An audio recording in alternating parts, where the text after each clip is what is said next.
Victory Road 2011 is one of the most infamous TNA pay-per-views ever for all of the wrong reasons. And do not forget, 10 years ago, having a main event of Sting versus Jeff Hardy, at least on paper, was super duper exciting, but it was so bad and it fell apart to such a degree, you should never ever watch it. And if you don't know the story here, I will try and catch you up as quickly as I possibly can, because in 2011, Jeff Hardy was dealing with some very serious personal issues and he was struggling with some demons and turned up to work in no state to perform. And I suppose if this had been the first time, it would have kind of been okay, but it was definitely not the first time. Because a couple of months earlier, he'd almost been stripped of the world title because he was clearly off his rocker, and when this did go down, it was a couple of days before he had to be in court due to drug charges. This isn't a man you put in a ring, this is somebody you try and get help for because he clearly needed it. TNA were well aware of this too, because after Victory Road, not only did they send him home for a while,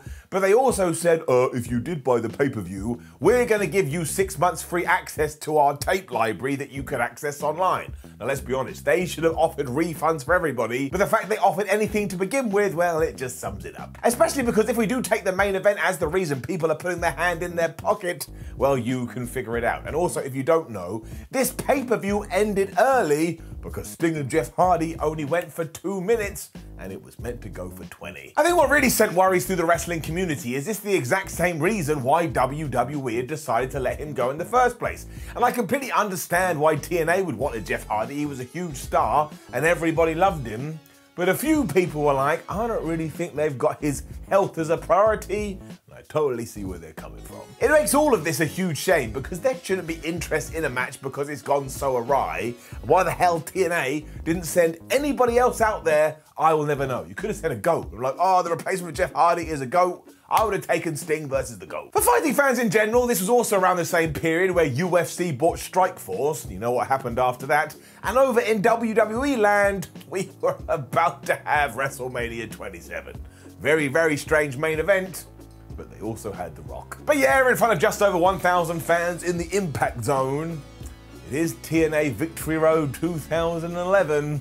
Let's up those downs. I'm not sure we've done too many TNA shows here on Retro Ups and Downs, so I just want to say for a good old while there, it was a really great promotion. I mean, their only real problem was they didn't focus enough on Homegrown Stars because they decided instead to focus on Hulk Hogan. I mean, are you kidding me? They also did have a bit of WCW about them, which is thrown right into your face in the first match when it is Tommy Dreamer versus Bubba Ray Dudley, or Bubba Ray, whatever the hell we're calling him, Bully Ray. You know, it's hard sometimes to get that out of your head, because just as the match is about to start, someone goes, oh, we forgot to tell you, this is gonna be a no DQ hardcore match. Somebody get the weapons. Why do it if you haven't promoted it? It is an absolute roller coaster too, because not only does Tommy Dreamer use a chair that a fan is holding, but then Bully Ray is crotching Tommy Dreamer onto the guardrail. Then there is a toy SpongeBob SquarePants, and that's being used as a weapon for no reason whatsoever. There is no justification, it just happens. Tommy Dreamer goes and gets a blow-up doll. And of course, Bully Ray then ends up in the 619 position, so he's giving it a blowjob or he's going down on it. Let's just use the right terms. Now my parents are gonna watch this and be utterly ashamed with me. But even with that, the reason this is so tough to watch is because of the shots to the head. My word, it's like they're trying to break each other's skulls. The finish is also pure Vince Russo because it's all swerve, swerve, swerve, because out come Devon's sons that Bully Ray had been feuding with at the time, and then from nowhere, Devon himself is in the ring, he helps Tommy Dreamer give a 3D to Bully, and that allows Tom to win. I would have said it 10 years ago, and I'll say it now, nobody wanted to see Bully Ray and Devon feud. They were the quintessential tag team. Put them together and never think otherwise. And it's not boring, far from it. There was a lot of fun to be had here, but as soon as that swerve happened, I was like, oh man, I already know what I'm in for, and I was not wrong. Down. The Knockouts tag team titles are on the line next, and you do have to give everybody props for the effort they put in. The fans, however, had decided they were gonna put no effort into this, which did make it a little bit tough to watch. But it was Sarita and Rosita taking on Angelina Love and Winter, and the cool thing about watching it now is like, oh, it's that person who's now here and all they're in TNA, WWE, absolutely hilarious. But honestly, it is so quiet in this auditorium. I was like, what's that ticking noise? It was my clock. It was my clock on the wall. I had a few seconds like, oh no, it's a bomb. And I realised, why would there be a bomb in my house? That doesn't make any sense, so I just moved on. I mean, it didn't help that they were following that first match, which was absolute carnage. But also, at one point, Sarita is about to jump off Rosita's shoulders, and Winter just rolls out the way, but Sarita still jumps. It's like, what are you doing? This is like going up to a wall because you're so mad you're going to headbutt it, and you see a nail, and you just go, eh, and you headbutt the nail and go, oh, I can't believe it happened. It really made me laugh. The finish does fall apart a little bit too because of timing issues. Rosita goes to get one of the tag team belts, so she's going to smash it into Winter's head, and this is when Velvet Sky is meant to intervene and be like, oh, you're not going to do that. But it honestly takes her about 3 years to do it, so they just have the belt for ages going, oh, I'm going to do it. I'm going to do it. Honestly, you should probably watch this. It's not their fault. Sometimes things happen, but also sometimes things do happen and they just tickle you. This somehow ends with the most devastating move in all of sports entertainment, the surprise roll-up. But Winter goes to do it on Sarita, but then Rosita kind of helps out because she reverses the momentum. Honestly, this is so overbooked and just a little bit confusing. It's also 2 matches down, and there's just so much shenanigans. There is just so much shenanigans and it's too much. That's why it's getting it down. You then get this story that I don't think anybody wanted, because you cut to these clips of Jeff and Karen Jarrett walking around this theme park with their kids. And don't forget, Karen Jarrett used to be Karen Angle, and that was a little bit weird, especially because of what TNA went on to do with it. And I really don't know who this was for. Because they keep falling out because Karen can't believe they've gone to Disney World. She's dressed like she wants to go to the ball. And even though Jeff is just so kind from start to finish and is being so nice to his kids, going, oh man, let's go get some fast food. And oh man, did you enjoy those rides? Karen is just ripping him a new one. And I think I meant to help Jeff Jarrett. Trust me, I didn't. He's Dad of the Year. And it all ends with Karen's nice dress getting a bit wet and she's like, oh man, I can't stand it. And that's it. That's how it ends. And it's not bad, like it's fine, but it did feel a little bit like somebody had snuck their home holiday video footage into a pay-per-view, and for some reason it was being aired. TNA, man, I swear, sometimes TNA. Hernandez and Matt Morgan then got screwed in about 72,000 different ways. I mean, who came up with this? Down. And what I mean by that is that the stipulation here was that it was going to be a first blood match, but that did mean they were going to do some hard-hitting moves and probably use some weapons. But given that we'd already seen that in the first match, well, straight away they were fighting an uphill battle. To try and make it stand out, they get a little bit more visceral here, and they're fighting over this stick and trying to jab it into people's eyes. But again, when you get rid of the kendo park and you just say stick, it sounds like they're trying to use a twig to win. And I really do feel like that sums it up. A planted fan also rushes the ring, so you're like, oh my gosh, how much of this crap are we going to do? And the reason we did do this is so that Matt Morgan could get a chain that Hernandez had brought to ringside and punch Hernandez right in the head. Now, the referee didn't see any of this because he was like, oh, I'm so distracted. But yes, all of a sudden, Hearn over here, he started to bleed. Now, you're probably asking yourself, wait a minute, why did the referee need to be distracted in the first blood match because it's no DQ? And exactly, my friend, also the camera just zooms right into Hernandez's head here so you can see him bleeding. And of course, this should have left to Hernandez losing. But did it? Of course not. Because when Hernandez realizes this, he freaks out, get what I presume is a ketchup bottle, I don't know. He squirts it all over Matt Morgan. At that point, the referee turns around like some kind of buffoon and goes, oh my gosh, I can't believe it. I can see some red stuff on you. And he awards the bout to Hernandez. TNA may as well have got a big sign that said, ha ha ha, can you believe you bought this? I felt like a fool. And you know what I am. It took me a while to get over this. It truly, truly did. I felt like a Nimrod. The referee looked like a Nimrod. Hernandez, for some reason, had brought ketchup to the ring in what was meant to be a violent match. This is utterly crap. Down. Thankfully, it was then an X Division title match. And really, when you go through TNA or Impact, you would be hard pushed to find a bad one of these. Plus, look who was in it. The X Division champion, Frankie Kazarian, now kicking ass in AEW. Robbie E, but also Generation Me, who in 2021 are better known as Matt and Nick Jackson, aka the Young Bucks. Now, do not get me started what TNA did with them. Talk about having some of the most talented dudes ever and flushing them down the toilet, but that is an argument we're not going to have here because it would take up the rest of the video. Because this is an Ultimate X match, you get the cables above the ring, and straight away everyone is just trying to climb them and everyone is trying to do all these crazy moves. I mean, at one point, Frankie Kazarian hits a leg drop from up there onto Robbie E. It is a really good idea. It's a really good stipulation, to the point I'm just going to be weird and give it a round of applause. It is one of the best things that TNA ever came up with. They are then doing all these daft moves that you can't help but be entertained by because they're just so well done. But we also had a little bit of story here, because Max of Generation Me had just had his birthday, and as we learned, Jeremy, his brother, had decided, well, because it is your very special day, if you do get an opportunity to win, I'll let you. But come on now, this is wrestling. We always know as soon as you've made that deal, you're gonna go break it. I mean, once again, it's full on TNA. It's like, oh man, let's just tease splitting our tag teams up over and over again. And you should never do that with the Young Bucks for reasons that we have made abundantly clear. So, of course, towards the end of the thing, old Jezza goes, sorry, bro, I've changed my mind, and they start to fight. It ultimately leads to their undoing too, because Frankie and Robbie see this and go, well, we're just going to take you out of the match, which they absolutely do, which basically brings us down to 2. A ladder then gets introduced, which is a little bit dumb, because you're like, why would you have cables and then allow a ladder? And at one point that was against the rules, but again, TNA, and Kazarian gets the best of this. He's able to retain the title, and he kills Robbie E in the process when he drops him from all the way up there.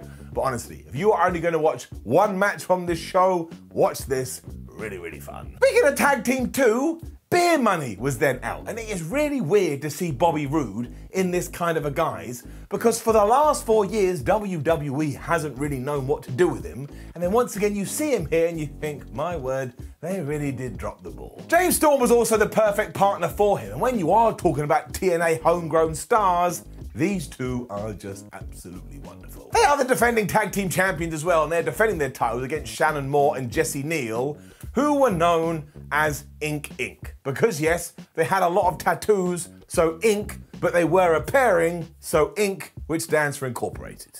That's right, it's a stupid name. They also look identical, which is kind of weird, and they have some of the most nuts haircuts you've ever seen in your life. Neil's especially, I'm pretty sure if I was doing some DIY and I needed to cut some wood, I could just grab him and start going like this, and he would be a handy dandy tool. There's also struggles because of the craziness of the last match. Everyone's a bit like, well, you're not doing anything on ropes or ladders here, so I'm not going to pop that much. And also at the time, this was kind of babyface team versus babyface team, and that is always really hard to pull off. With that said, towards the end, Shannon Moore decided he wasn't going to be that nice, because he had wore a chain to the ring and decided, well, why don't I get that chain and try and thwomp someone with it? And once again, your first reaction is going to be, didn't Matt Morgan use a chain earlier? And the answer is yes, just grit your teeth. The thing is, James Storm saw this, so he super kicked Neil. He then gave the backstabber 2 more, which brought Bobby Roode back into the ring, and they gave him the DWI, and they beat him. That was it. 1, 2, 3. There was a point to all of this because TNA had decided to plant some seeds, because afterwards Jesse's all like, oh man, I had such a good match, thanks so much, I look up to you, you're like my heroes. When Shannon Moore went and got one of their beers and just spat it right in their face. So he's disgusting, and this put Jesse Neal in a very compromising position, because like, man, do I want to go to the light side or do I want to go to the dark side? And if you want to know how this story ended, TNA just dropped it, and after a few months, Shannon was back to being good. Still, this was fine, this was solid, up. It was then Matt Hardy versus AJ Styles. Now obviously this was long before broken Matt Hardy arrived on the scene, but seeing somebody so synonymous with WWE take on someone that was so synonymous with TNA still pleased me even a decade later, which is why before we even get into it, I'm giving it up. This is also when Styles was on full-on, man, I'm gonna show the world how good I am mode, because not only is he doing a moonsault off the apron in around about 8 seconds, but when Matt Hardy goes to whip him into the guardrail, AJ Styles slides underneath it as if he's a baseball player, and he pops up on the other side. I watched it 82 times, an exaggeration, but each time I was just like, man, I don't get how he does it. There's a reason that Styles had a reputation for being one of the best, but of course, once again, it's TNA in 2011, and you have to have shenanigans. Because Ric Flair was the manager of Matt Hardy here after screwing over AJ Styles, so as soon as he sees a phenomenal one, he just starts chopping the shit out of him. He also hits Styles right in the balls and then goes woo, because that's just what he does, you know, it's the Ric Flair deal, and this allows Matt Hardy to bust out a bunch of moves, the best one being when Styles goes for the Styles Clash and Matthew turns it into a powerbomb. Wonderful. TNA, as already mentioned though, was suffering from mad WCW syndrome in 2011 though, so even though AJ Styles has the damn thing won after a springboard reverse DDT, Ric Flair just gets in there and distracts the referee. And look, it was just too much. Every single one of these matches has distraction and interference. And look, it makes my body go all limp, because I'm like, why couldn't you just have AJ Styles win? Why wouldn't you have AJ Styles win? He's like the best new talent that you've got, push him to the moon. It's even more confusing because he does win. He gets the victory, so I understand what we were doing. But he does kick Ric Flair in the head to teach him a lesson. He then hits that spiral tap top rope maneuver he used to do, which is still damn cool. I'd like to see it just one more time before he does retire. And there's yet more nonsense at the end, because Earl Hebner kind of gets in the way of Ric Flair to stop him making yet more interference. Why wouldn't you just turn to him and go to the back, you crazy old man? But look, the point was this. AJ Styles did win, but flub me is it hard work to get there. I was then kind of pumped for what followed because it was Mr. Anderson, also known as Mr. Kennedy, taking on Rob Van Dam. And look, yes, I get it, it's proper, here's the old WWE guys, but they were still WWE guys that knew what they were doing, so I wanted to see what they were gonna do.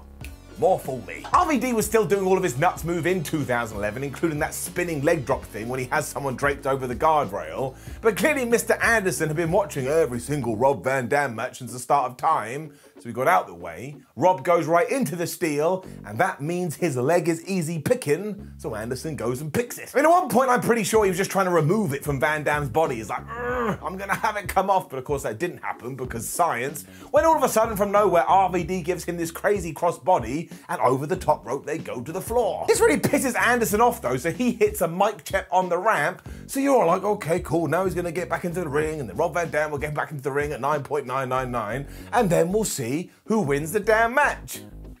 Once again, this is just TNWCW. Because even though Anderson is in control, by the time he gets to the apron, it's like a magic genie just goes for pow and takes his knees away from him because he collapses and the referee counts them both out. And the fans are so mad at this, they start chanting, give him more time, give him more time. And somebody from TNA should have gone, you know what, we've got a dreadful main event, we should give him more time, but they don't. And everybody boos. So this is not as good as it should have been, and it just screams somebody going, well, Mr. Anderson and RVD would be a really good match, but we don't know who we want to win, we don't know who we want to lose. Down. Compared to what was about to happen though, man, give me that any time of the week. Because it is Sting taking on Jeff Hardy for the World Championship, and if you've seen it, you know what a disaster this is. And we documented earlier what did happen, but when you actually see it in front of your eyes, it is baffling how anybody could allow Jeff Hardy go out there to wrestle, because do not forget either, when we get to the end of this thing, it's essentially a real fight. Sting holds Jeff Hardy down to the mat against his will, because he doesn't want any part of this. If Jeff Hardy tried to do any kind of move to the Stinger, somebody could have got seriously hurt. They had to stall for time too, because they were like, oh man, there's loads of time left in the pay-per-view, so Eric Bischoff comes out here, and he's all like, oh man, it's gonna be a no DQ match, and Jeff Hardy, you're my friend, and Sting, you're my friend. But what he's actually doing, and you can see this as well, is he's walking up to people, putting the microphone away from the fact that he can't be heard and whispering to them, Jeff, you're gonna lose really quickly. And he goes over to Sting and say, Sting, you better win this really quickly. This should not be happening on pay-per-view. We then get Hardy pretending he's gonna throw his t-shirt into the crowd for around about 110 years, like I died and I came back to life. And eventually Sting is like, I'm pissed off, I can't handle this anymore. So he does hit the reverse DDT or the deathlock, and he just pins him, and he walks around going, I know, because everybody in the crowd is chanting bullshit. I mean, it's awful to watch. It's just awful, especially because afterwards Jeff Hardy's all mad because he thinks he's been screwed, because he has no idea what's going on. He's on a different planet. I didn't enjoy watching this. I didn't enjoy watching this at all. Just to really draw a line under it too, because the TNA audience by this stage had been swerved so many times, they just thought it was another swerve. And they thought something was gonna happen. They had no idea what was going on in front of their seeing devices. It's so bad, Jeff Hardy should have been told in no uncertain terms that he has to take his ass home, meaning this doesn't just get a down, I mean, come on, right? Round down. And for some extra context, here are Dave Meltzer's Wrestling Observer ratings, you know the deal. Dreamer versus Bubba, half a star. The women's tag team match, dud. Hernandez versus Morgan, dud. Ultimate X, 2.5 stars. Being a little harsh there, Dave. Beer Money versus Inking, 2 3/4 stars. Styles versus Hardy, 3 1/4 stars.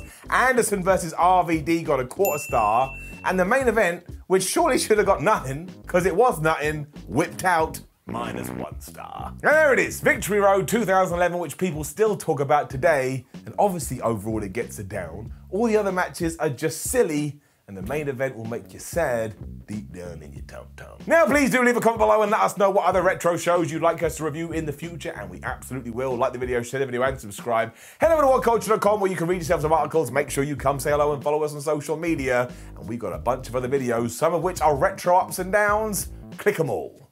Like Metallica's first album, but less violent. My name is Simon for WhatCulture. Thank you very much for joining me as always. I am slowly losing my voice because I'm an idiot. See you soon.